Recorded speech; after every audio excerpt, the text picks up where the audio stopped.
The Super Bowl here in Santa Clara, right in NVIDIA's backyard. And we are joined now by the company's founder and CEO, Jensen Huang. Brad Gerstner is, of course, still with us as well. And I can't tell you how happy we are to have you. Thank you. Thanks. It's great to be here. Welcome to Santa Clara. This is our backyard. I'm a mile up the road. Yeah, I was going to say, you couldn't actually walk over here, but you're here. And you said you've never been here before. Well, I've been not like this. Not like this. Look at all these tents. It's incredible. It's going to be a festival. So it's an interesting time to have you, obviously, which any time is, but especially given what's been happening within the market. Today looks a lot different than the last couple of days have. The market obviously concerned with what's happening on the spending side of the hyperscalers and this big build out in AI. What's your take from that, the way the market continues to react to this? Demand is sky high, and there's a fundamental reason for that. We're in the once in a generation infrastructure build out. This is the largest infrastructure build out in human history, and there's a fundamental reason for that. Artificial intelligence is going to fundamentally change how we compute everything. Everything from database processing, the way we do search, the way we do recommender systems, the way you shop, the way you watch movies, and of course, these new agentic systems that are being developed and evolved. This last year, we saw an inflection point in AI. AI became super useful. No longer hallucinating, it's generating informed content, it's reasoning, it's thinking, it's doing research, it's able to use tools. All of a sudden, AI over the last couple of years went from being curious to super useful. The inflection point also came with it, profitable tokens. Anthropic is making great money. OpenAI is making great money.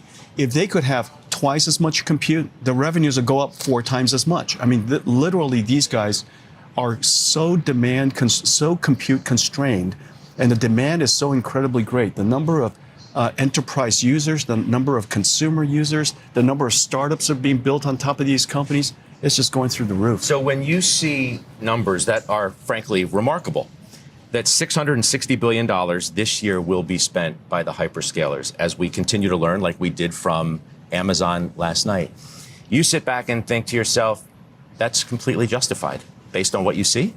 It is appropriate and sustainable. And the reason for that is because all of these companies' cash flows are going to start rising. You know, people are comparing it to cash flows. One of those numbers are wrong. It's just the cash flow is wrong. We are addressing the largest software opportunity in history. For the very first time, software is not just a tool. A tool is like Excel. Now software uses tools. So these AIs use Excel. And so I think the opportunity for this new era of software is incredible, and we're seeing it already moving the earnings of Meta. Nobody uses AI better than Meta, and so if you look at the way that they're using AI, AI went from a classical recommender system running on CPUs to now a generative AI agentic system that is making recommendations. Everything from the way social media works and the way they recommend ads and help advertisers create content has fundamentally been changed, and their earnings show it. And that's the reason why they're investing so hard. They see just a much larger future potential for it. And not just one company. This is going to affect AWS's shopping and the way they recommend goods. This is going to affect how Microsoft's enterprise software works. Every single company sees the same inflection point, and that's why everybody's leaning in so hard. I feel like that's the point that it's an interesting point. It sort of turns the way you need to think about these businesses on its head. That if you're just fixated on the spending side, as you were talking earlier about, they're spending such a huge portion of their free cash flow, you're kind of missing the story. The market needs to get its arms around that. Do you as well as an investor?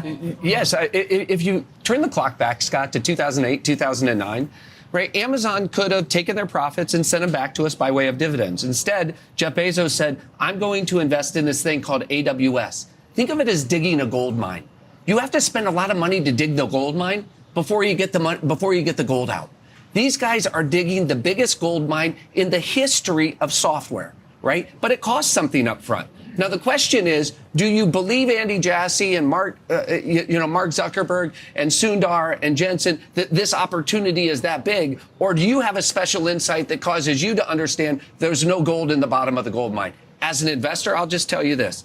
I want my personal net worth. I want my fund's net worth levered against AI, because all human progress is going to be derived from machines helping humans think and augment human thinking. And so whether it's owning NVIDIA, which is our largest public position, or whether it's Anthropic or OpenAI, all of these companies are going to be tremendous beneficiaries, and they're doing it at scale. There are increasing advantages to scale, right? And so I think it's hard for people to get their arms around now, just like it was in 2008 and 2009. But thank God Jeff Bezos did that. Now it's a $140 billion business generating $30 billion a year in annual profits that people criticized him for investing in back then. It's incredible that OpenAI and Anthropic are $20 billion run rate companies, generating profitable revenues and accelerating growth all at the same time. Right. These are extraordinary things, and it makes perfect sense from where we sit. How can we be so certain that the amount of compute we think we'll need, and that we continue to hear from CEOs like you that we will need, is actually going to come to fruition? Isn't it inevitable that we're going to, at some point, overdo it, but we're not going to know that until it's too late? It's not like roads.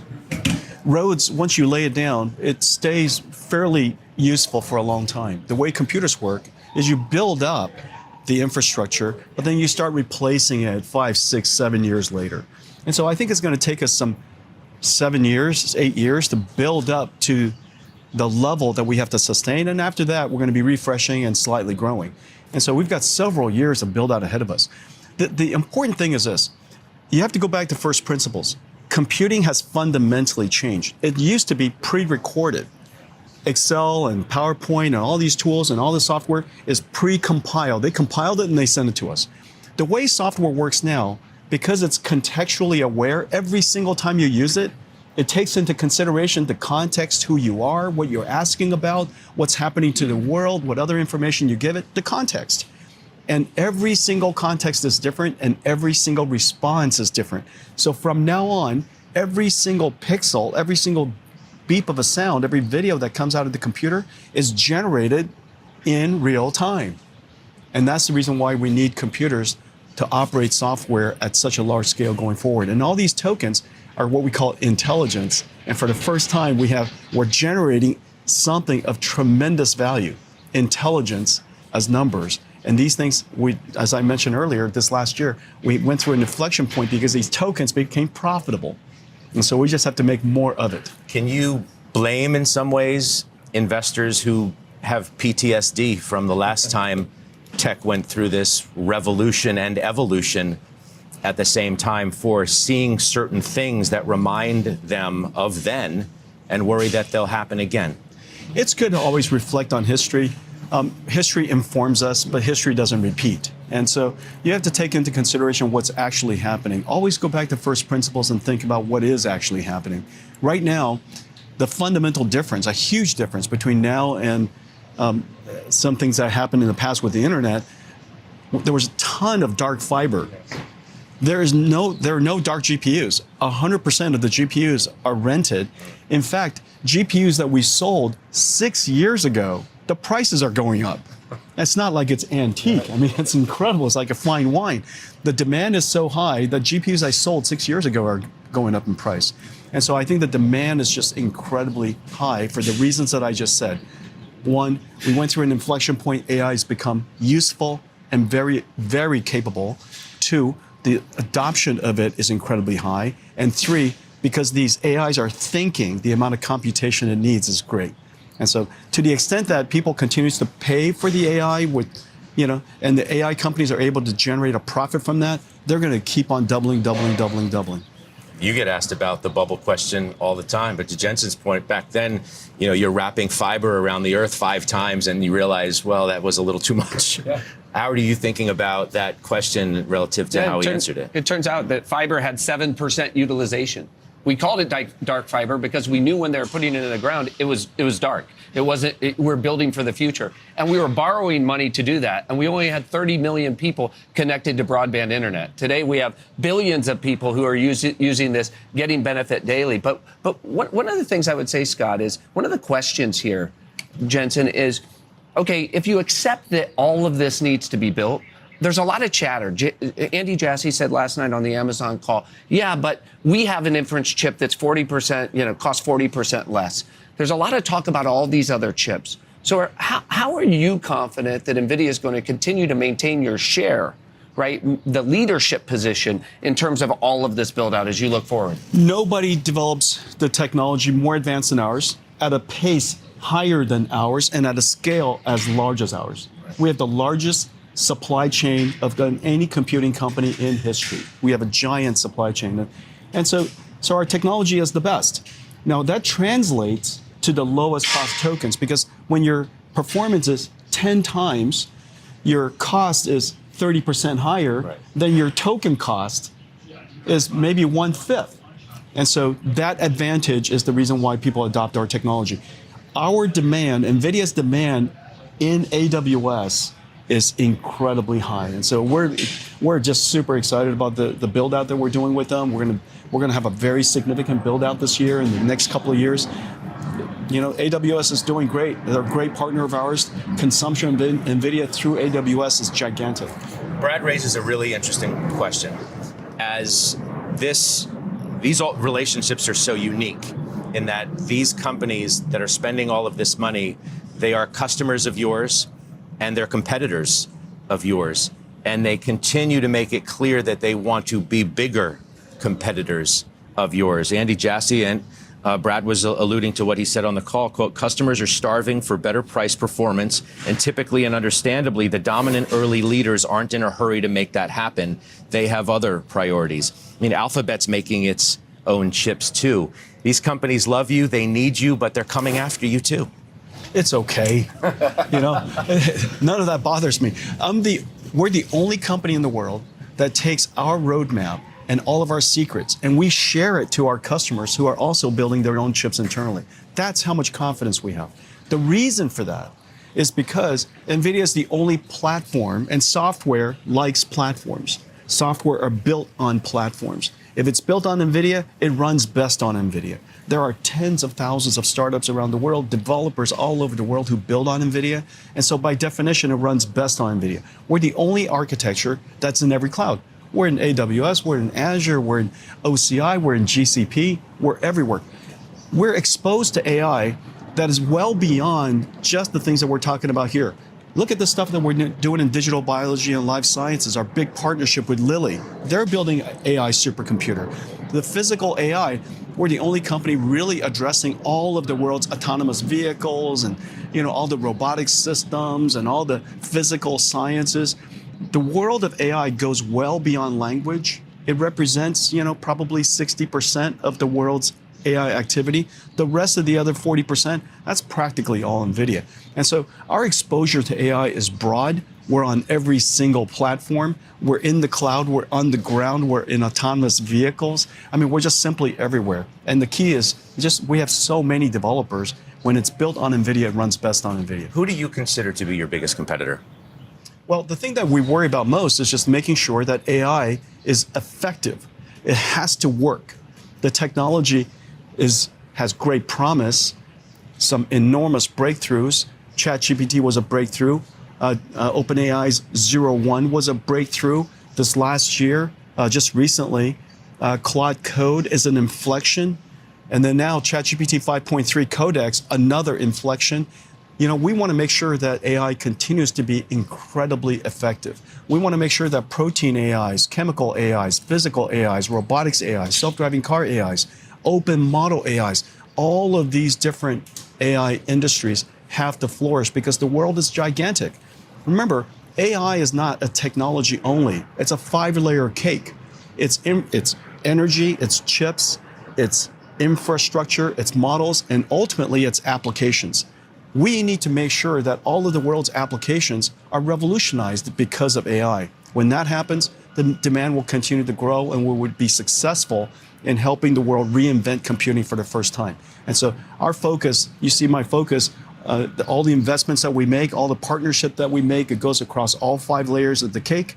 It goes across all of the different domains of applications because it's gonna take the whole planet to change the computing infrastructure for the world. Okay, speaking of that, the whole planet, Are the Chinese competitors? They're customers. They want to be customers. You'd like them to be bigger customers than they are now. Aren't they competitors of ours? No doubt. I think the way to think about that is that we got competitors. The United States has competitors all over the world. And if you break down AI and think about AI as a 5-layer cake, the U.S. has to win at every single layer. We have to win at the energy layer. This is an area that, quite frankly, we've got a lot of work to do, and we're going to have to work hard to make sure that we win the energy layer. The chip layer, we have to make sure that every software company in the world uses American tech stacks so that our chips are the best in the world. We have to win at the model layer. We have to win at the application layer, so on and so forth. Every single layer has a battle, and nobody can take it for granted. Every one of the layers has to go win on their own. We want to win together, but every layer has to go win. Do you worry about, Brad, another DeepSeek moment that the Chinese, to Jensen's point, they're not sitting back idle and suggesting, okay, US, you win. We're playing now for second place. They're playing to win. No, for sure. And in fact, I hear disturbing things all the time about the Chinese stack making great inroads in the Middle East and in the Southern Hemisphere, et cetera, because frankly, they're working really quickly to put their chips and their models, their open source models, DeepSeek, Kimi K2, Qwen, et cetera, and exporting those to the world. So Jensen was an important part with David Sachs, our AI czar, putting forth an American agenda to accelerate the American AI stack around the world. We're still not going fast enough. We need to accelerate and make that go faster. You're absolutely right about that. And I think with respect to China, listen, there's a lot of fear that why would you give China any chips? Why would you? They already have chips. They already have incredible AI. The U.S. wins when the world runs on American technology. And I think we need to focus on running the fastest race we can possibly run, right? And if we do that, then just like the internet, our values will be embedded and imbued around the world in the U.S. AI stack. But make no mistake about it, I think the Chinese are out in front, and we got to up our game. We got to get faster in Washington, and we got to get out there. And thank God we have NVIDIA and the leading technologies in the world in the United States, right? That just doesn't happen. Right? We create the culture and the climate for innovation and entrepreneurialism. We're sitting here in Santa Clara. AI has occurred in San Francisco, in Santa Clara, because of the great innovations we have. We got to make sure we protect that and accelerate. You mentioned some of the criticism that's been around. Should we sell chips to the Chinese because they want to kick our butts in AI? To that point, China is a very large market. It makes no sense to forfeit, to concede a large market if you would like to win globally. The American chip industry should do everything we can to win all over the world, including in the Chinese market. We have to compete.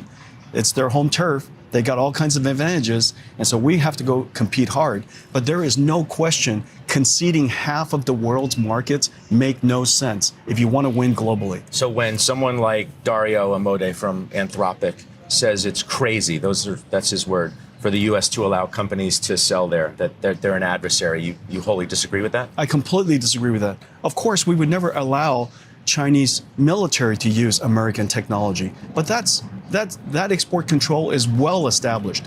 Of course, we would like to then go and compete in the marketplace. We want, of course, also for Anthropic and OpenAI and all of our American companies to succeed. They've got to work hard. They've got to go run fast. We make sure that we offer them the best of all of our technologies. We give them all the advantages that we can. But in the final analysis, we've got, while we're helping them succeed, we've got to go win around the world and not forfeit markets to anybody. You mentioned OpenAI, and I got to ask you, because this has been a week, hasn't it, with the back and forth of some of the criticism that had allegedly come from the OpenAI side about you, and maybe some from you about them in a couple of reports, which you've addressed and you did the other day with my colleague, Jim Cramer.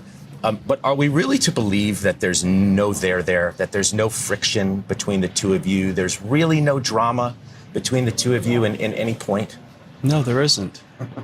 Yeah, there just isn't. The new AI models at OpenAI needs a lot more compute capability than our last generation hoppers. That is for sure. the amount of computation it needs, the model's 10 times larger, the amount of it thinks 10 times longer. And so it needs a lot more computation than our last generation, which is exactly the reason why Grace Blackwell NVLink 72 was invented. And their latest generation model, 5.3 codex, revolutionary, trained on Blackwell NVLink 72. And so they need our new generation of technology.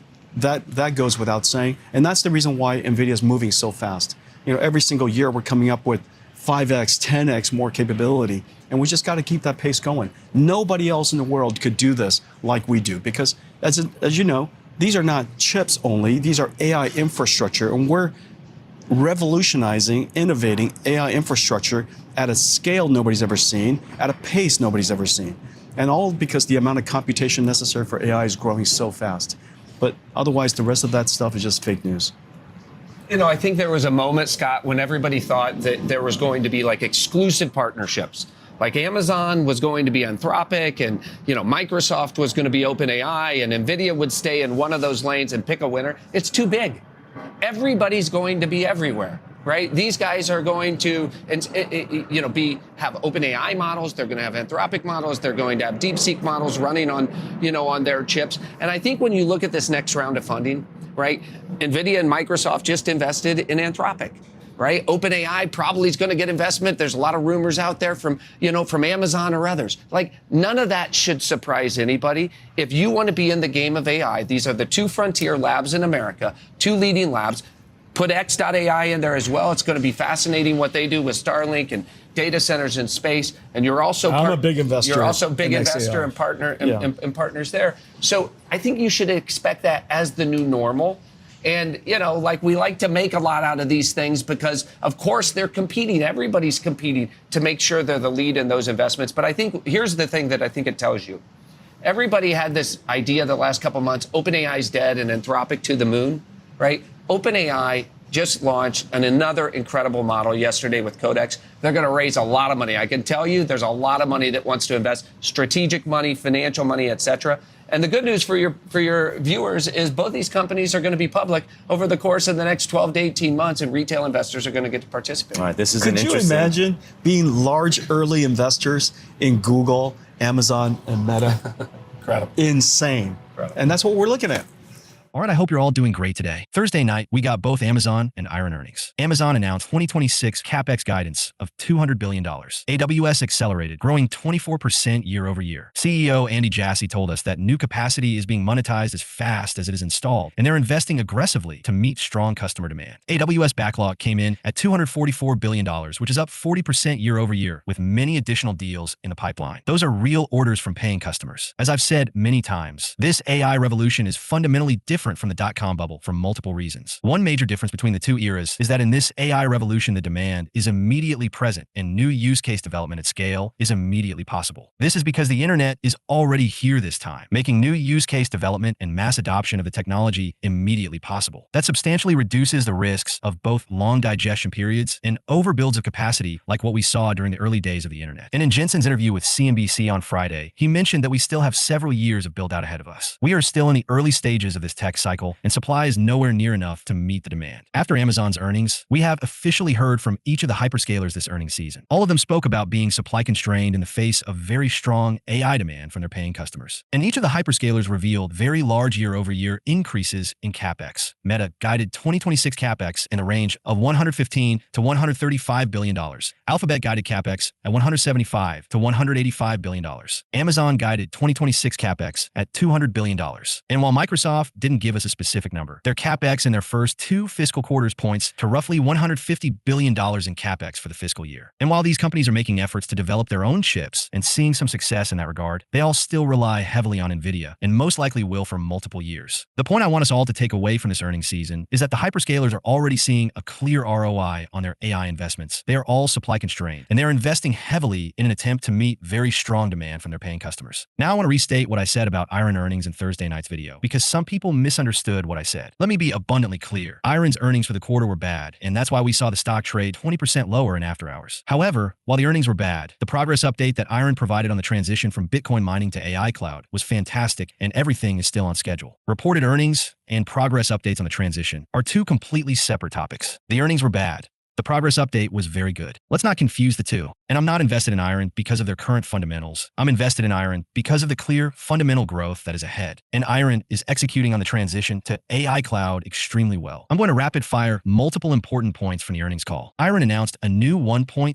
gigawatt data center campus in Oklahoma, bringing their secured power up to roughly 4.5 gigawatts. Power at the new Oklahoma site is scheduled to ramp from 2028. Iron has secured $3.6 billion in GPU financing for their Microsoft contract and interest rate of less than 6%. That, along with Microsoft's prepayment, covers 95% of GPU-related CapEx. The 140,000 GPU expansion is still on track to deliver an AI cloud ARR of $3.4 billion by the end of 2026. As for the 23,000 GPUs that are supposed to be operational by the end of Q1, roughly 80% of them are already contracted with remaining contract negotiations supporting over $500 million in ARR. So in other words, the 23,000 GPUs are still on track to be operational by the end of Q1. Iron is seeing the strongest demand environment to date, with CEO Dan Roberts saying, quote, "Demand is not the constraint for us. There is plenty of demand for the capacity Iron is building." The $3.4 billion ARR target represents utilization of only 10% of Iron's power portfolio, meaning that there is room for significant expansion long-term beyond 2026. Iron had $2.8 billion of cash as of January 31st. Energization of Iron's Sweetwater 1 site is still on track for Q2 of this year, and Iron's power is absolutely secure even as there are concerns about new batching rules in Texas. Iron expects initial revenues from the Microsoft contract to start showing up in their results in Q2 of calendar 2026 and to ramp throughout the year. That echoes what I've been saying recently, that Q2 of calendar 2026 is likely when we will start to see a notable increase in Iron's AI cloud revenue. But for now, we need to be patient. And as for the 40,000 GPUs that are scheduled to come online at 2 of Iron's British Columbia data centers this year, Iron leadership told us that customers are willing to make significant prepayments on that capacity. That is very good news. Also, CEO Dan Roberts said on the earnings call that Iron is currently negotiating a multi-billion-dollar contract wherein Iron will have to provide a software solution. He mentioned that Iron does have a software offering for customers, even though they don't speak much about it. As I said in Thursday night's video, I thought we would eventually look back on Iron trading in the low 30s as a gift. I told you that I view the dip as an opportunity for long-term investors to responsibly add to long-term positions at lower prices. In my opinion, a share price in the low 30s is simply too cheap given the fundamental growth that is ahead over the next couple years. Ignore the noise, both the irrational hype and the unreasonable pessimism, and instead focus on the fundamental trajectory of the business. I did not say to focus on Iron's current fundamentals. I specifically said to focus on the fundamental trajectory. I've been saying this for months, and the fundamental trajectory over the next year is very clear. I continue to be bullish on Iron over the next 1 to 2 years based purely on the fundamental trajectory of the business. There will be pullbacks in the stock along the way, and we need to be prepared for those. We also need to remember that short-term fluctuations in a company's stock price do not change the long-term fundamental trajectory of the business. Iron's ARR guide of $3.4 billion